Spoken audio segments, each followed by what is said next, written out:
Hola, desde ya muchas gracias por tu atención y por tu tiempo. En esta ocasión, y luego de haber dedicado 3 encuentros para hablar del conflicto biológico, vamos a hacer una especie de resumen sobre este tema, porque es fundamental comprender lo que es un conflicto biológico para poder seguir avanzando en las leyes biológicas que vamos a retomar a partir del próximo encuentro. El conflicto biológico es la piedra angular de todo programa biológico sensato de la naturaleza.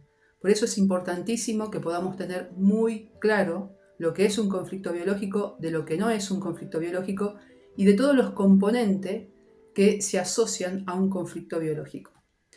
Habíamos dicho que un conflicto biológico no es el evento que está ocurriendo ahí afuera, sino más bien es cómo cada uno de nosotros percibe ese evento que está ocurriendo ahí afuera. Entonces, ¿de qué depende esa percepción? Bueno, de muchos factores. Por ejemplo, de las creencias, de nuestra educación, ¿sí? Cómo nos educaron en nuestra casa, cómo nos educaron en la institución donde fuimos, en las escuelas, en las universidades. Depende de la cultura de cada país, en donde nacimos. Cada uno de los países en donde nacimos tiene determinadas características culturales que también se incorporan a nuestra identidad, a nuestra personalidad. Depende también de aquellas cuestiones religiosas a las que estamos abocadas, si tenemos una religión o no, si consideramos, por ejemplo, qué es bueno o qué es malo, qué es moral o qué es antimoral, ético o antiético, por ejemplo. Y todas esas características que vamos adquiriendo desde que nacemos hasta la edad actual, incluso las experiencias que vamos viviendo en nuestra vida cronológica, nos van condicionando la forma en que percibimos aquellos eventos que vamos viviendo en nuestra vida. Si bien habíamos dicho que un conflicto biológico no se puede evitar, no podemos evitar una noticia dramática, inesperada, vivida en soledad, lo que nosotros podemos hacer, sí, y que está a nuestro alcance, es poder trabajarnos esas creencias o poder trabajarnos esas reacciones que tenemos ante ciertas situaciones que vamos viviendo. También habíamos charlado la diferencia entre un conflicto biológico y un conflicto psicológico. El conflicto biológico lo vivimos todos los seres vivos y es un evento en donde está en peligro nuestra supervivencia. En cambio, un conflicto psicológico no tiene ese factor inesperado, por lo tanto no constituye un conflicto biológico, y además tenemos esa suerte de tiempo que nos permite asimilar el evento que va a suceder. Y el conflicto psicológico solamente lo vive el ser humano. También habíamos charlado la diferencia que se da entre un conflicto biológico real y un conflicto biológico simbólico. El conflicto biológico real lo viven todos los seres vivos y constituye un evento en donde nuestra vida se encuentra en peligro, nuestra supervivencia se encuentra amenazada.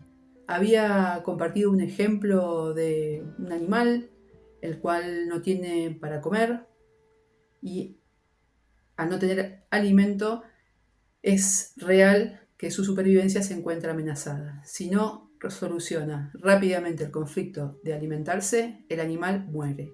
Y la muerte es una solución sensata. En cambio, el ser humano considera que si no tiene el dinero para comprar el alimento, también puede morir de hambre, siendo que el dinero no se come. Entonces, la complejidad que tenemos como seres humanos que somos es de simbolizar los conflictos y los convertimos en conflictos reales para nosotros. Y eso complica aún más nuestra situación en cuanto al desarrollo de los programas sensatos de la naturaleza, lo que comúnmente denominamos enfermedades.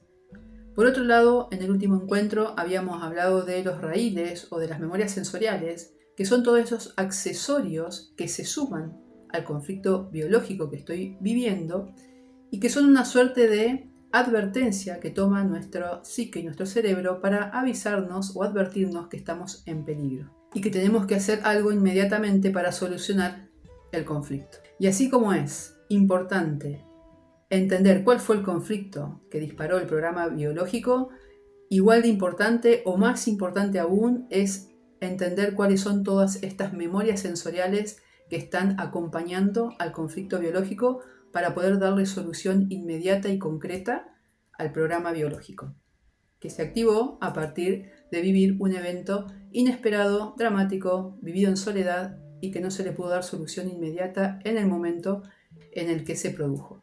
El conflicto biológico es un tema amplio para desarrollarlo por horas, pero entiendo que de estos últimos 3 videos que he compartido he dado un panorama general pero completo para poder tener una idea de lo que es un conflicto biológico y de los accesorios que lo acompañan, porque a partir de aquí comienza el desarrollo de los programas sensatos de la naturaleza con pleno sentido biológico. Si tenemos claro cuál fue el conflicto que activó nuestros síntomas, vamos a poder darle solución inmediata a ese problema y en consecuencia el cuerpo nos va a acompañar con el síntoma.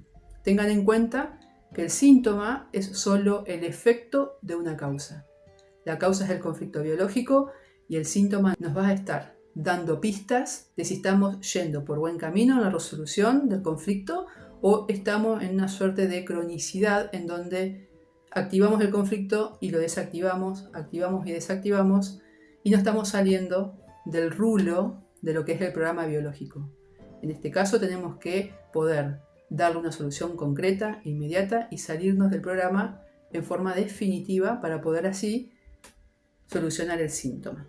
Entonces, a partir del encuentro que viene ya vamos a ir avanzando en la segunda ley biológica, en donde vamos a estar viendo las fases de los programas biológicos a partir de vivir un conflicto biológico. Desde ya, muchas gracias, pura vida para todos ustedes y nos estamos viendo en el próximo encuentro germano. Hasta pronto.